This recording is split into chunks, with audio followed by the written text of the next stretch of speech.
नमस्कार, स्वागत है आपका हमारे विशेष प्रोग्राम कहानी सरकारी दफ्तर की।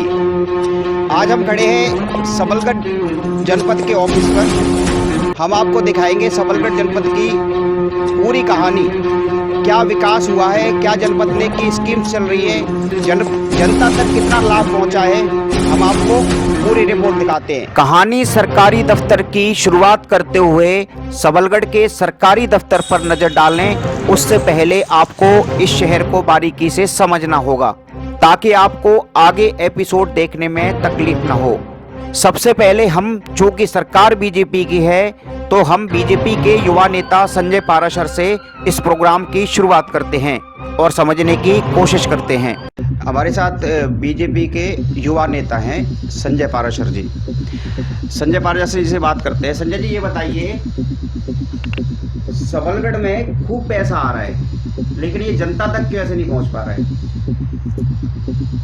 जनता तक इस पैसे को अवरुद्ध करने में यहाँ वर्षों से जमे अधिकारी और कर्मचारी सर्वप्रथम दोषी हैं। इसके लिए बहुत लंबे समय और कई कर्मचारी तो ऐसे हैं जो बिल्कुल रिटायरमेंट की उम्र तक आ चुके हैं, लेकिन वो अपनी ताकत से, अपने संबंध और संपर्कों और धन बल के माध्यम से यहाँ लगातार पदस्थ हैं और वही उस बंदर बाट में लगे हुए हैं। इसी बंदर बाट की भेंट चढ़ जाती है। जो विकास कार्य के लिए जो पैसा आता है वो पूरे इसी तरीके से समाप्त हो जाता है। नहीं तो रोजमर्रा की जरूरत है लोगों की, और सरकार ने योजनाएं चला रखी है, पैसा भी, बिल भी पास किया हुआ है, तो उस पर नजर फिर बीजेपी वाले बना के नहीं रखते? बिल्कुल रखते हैं बीजेपी वाले, और ऊपर सरकार को, संबंधित मंत्री को, प्रशासन को, वरिष्ठ अधिकारियों तक को इस चीज़ से बराबर अवगत कराया जाता है और उनके माध्यम से इसमें कई बार कदम भी उठाए गए हैं, लेकिन जो बड़े स्तर पर आवश्यकता है वो अभी नहीं है।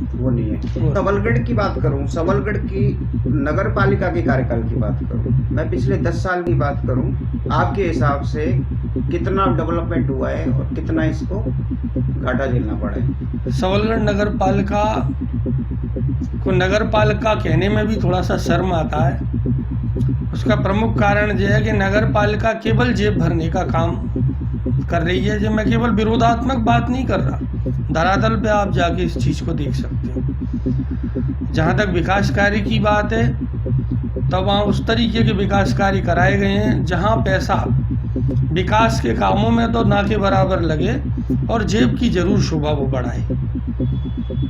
तो ऐसे सारे कार्य वो संपादित किए हैं, जिसकी वजह से आपको बहुत ज़्यादा यहाँ ना तो सफाई नज़र आएगी, ना टॉयलेट्स नज़र आएंगे, ना पानी की सही उचित व्यवस्था आपको नज़र आएगी। हम आपको विस्तार से दिखा रहे हैं, इसलिए हम कांग्रेस के ब्लॉक अध्यक्ष एडवोकेट राजेंद्र जादौन से भी सबलगढ़ के विकास की हकीकत समझने की कोशिश करते हैं। राजे महाराजाओं का सबलगढ़ आज विकास के लिए जद्दोजहद कर रहा है। हमारे साथ कांग्रेस के ब्लॉक अध्यक्ष एवं एडवोकेट राजेंद्र जादौन जी हैं, इनसे बात करेंगे। सर, राजा महाराजाओं का सबलगढ़ और विकास में पीछे क्या वजह रही? राजा महाराजाओं का सबलगढ़ ये है, पहले इसको गोपाल सिंह जो करौली महाराज थे, उन्होंने इसको बसाया, इस किले को बनवाया और इसके बाद कई आताताई इसमें आए और यहाँ आक्रमण किया और इस किले को लिया। बाद में फिर ये अपने कब्जे में आया। तो इसे विकास के लिए अपन कहें तो एक तो ये है कि यहाँ जो पुरातत्व विभाग है, जिसको आर्कोलॉजी डिपार्टमेंट कहते हैं, उसके द्वारा इस ओर कोई ध्यान नहीं दिया गया और आज भी इतना इसको महत्व नहीं दिया, क्योंकि आर्कोलॉजी जो विभाग है वो सेंट्रल गवर्नमेंट के अंदर आता है और यहाँ से जो सांसद रहे हैं वो पहले दलित लोग रहे थे, तो उन्होंने भी इस ओर ध्यान नहीं दिया और उसके बावजूद अब हमारे नरेंद्र सिंह तोमर हैं तो उनका विकास की ओर कोई ध्यान नहीं है, क्योंकि आर्कोलॉजी विभाग है, जो पुरातत्व विभाग है, वो केंद्र के अधीन आता है और केंद्र से ही इसके लिए पैसा आता है। जिसकी प्राचीर टूटी पड़ी हुई हैं, कुछ पैसा आया है जो कुछ अधिकारियों ने उसको बंदर बांट करके और थोड़ा बहुत उसका कार्य करवाया है। इसलिए ये पिछड़ा हुआ। वैसे सड़क उसके लिए महत्व से देखें तो ये राजस्थान की सीमा से लगा हुआ है और इस यहाँ बहुत ही विकास के चांसेज यहाँ संसाधन हैं और इसका विकास हो सकता है। जैसे अब चंबल का पुल बन रहा तो सीधा राजस्थान जयपुर से इसका जो गुलाबी नगरी है उससे सीधा संबंध इसका स्थापित होने जा रहा है। और ये श्योपुर लगा हुआ है, हालांकि पहले ये जिला भी रहा है। अगर इसको जिला घोषित कर दिया जाए तो निश्चित रूप से इसका विकास बहुत अच्छा होगा, क्योंकि मुरैना की यहाँ से दूरी 70 किलोमीटर है, जो कि जो एक शासन का नियम है वो 50 किलोमीटर से ज़्यादा की दूरी जिले हेडक्वार्टर की नहीं होना चाहिए। उस परिधि में ये आता है। इधर विजयपुर तहसील और इधर ये वीरपुर तहसील, पहाड़गढ़ और कैलार, इसको मिलाकर के ज़िला बनाया जा सकता है, क्योंकि विजयपुर की तहसील की दूरी 150 से भी ज़्यादा श्योपुर से है। तो वो श्योपुर में लगा हुआ, इन दोनों क्षेत्रों को मिलाकर के ये ज़िला बनाया जाता, तो इससे अच्छा विकास कुछ हो नहीं सकता। नहीं, जिला बनाने से विकास तो हो जाएगा, वो मानते हैं आपकी बात, लेकिन ग्रामीण सबलगढ़ की बात करूं मैं तो जितनी भी पंचायतें हैं ऑलमोस्ट आप लगा लीजिए कि सर गरीबों का पैसा अमीरों ने खा रखा है और योजनाओं का, बीपीएल कार्ड का। तो इसके बारे में आप उसमें स्थिति ये है, जैसे मनरेगा जिस प्रारंभ की थी, ये कांग्रेस को मनरेगा को लाई थी, जिससे कि लोगों को घर पर ही मजदूरी मिले, लोगों को बाहर नहीं भटकना पड़े।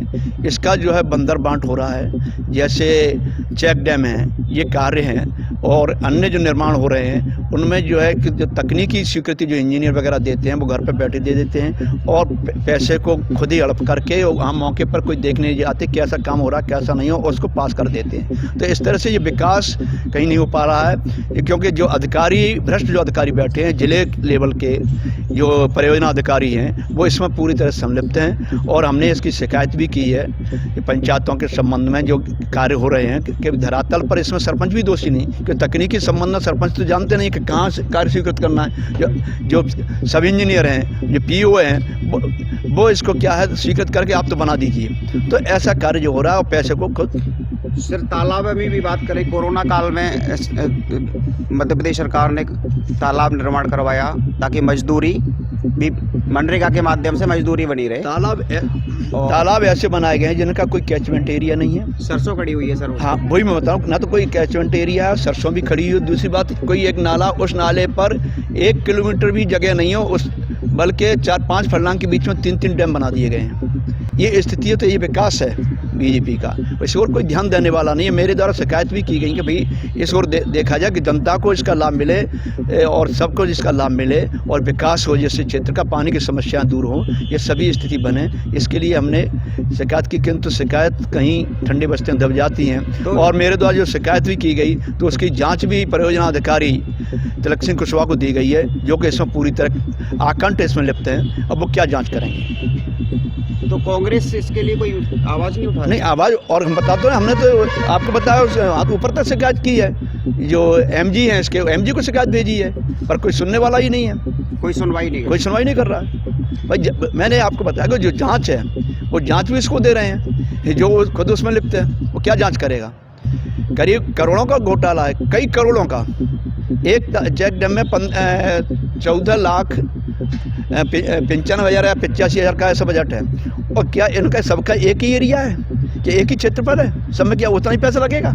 ये स्थिति है। मैं किसी का एक पैसा कम ना किसी का ज़्यादा, ये मेजरमेंट है उनका, सब इंजीनियरों का। इस तरह का मेजरमेंट कहीं का भी, भले वो 100 बाई 100 का क्षेत्रफल हो या वो 1000 का क्षेत्रफल हो, बजट उतना नहीं है। तो वो पूरा ये है, इसको सरकारी धन को जितने भी सरकारी नुमाइंदे हैं वो हड़प रहे हैं। देश के प्रधानमंत्री नरेंद्र मोदी देश को डिजिटल इंडिया बनाना चाहते हैं, लेकिन धरातल की जब बात की जाए तो वो पैसा घोटालों के वेट चढ़ जाता है। प्रधानमंत्री के साथ साथ मुख्यमंत्री को भी इस पर नज़र बनाए रखनी चाहिए कि कौन अधिकारी भ्रष्ट है, कौन ईमानदार है, इसका निरीक्षण भी किया जाना चाहिए। राजा महाराजाओं के जमाने का शहर सियासी दांवपेच के चक्कर में पिस रहा है या घोटाले के चक्रव्यूह ने जकड़ रखा है। सरकार को एवं अधिकारियों को नजर बनानी होगी ताकि जनता की छोटी छोटी जरूरत उन तक महफूज पहुंच सकें। कहानी सरकारी दफ्तर की में आपको दिखाएंगे कि सरकारी अधिकारी इस पर क्या राय रखते हैं। जय हिंद, जय भारत। इंडिया, मेरा देश, आप।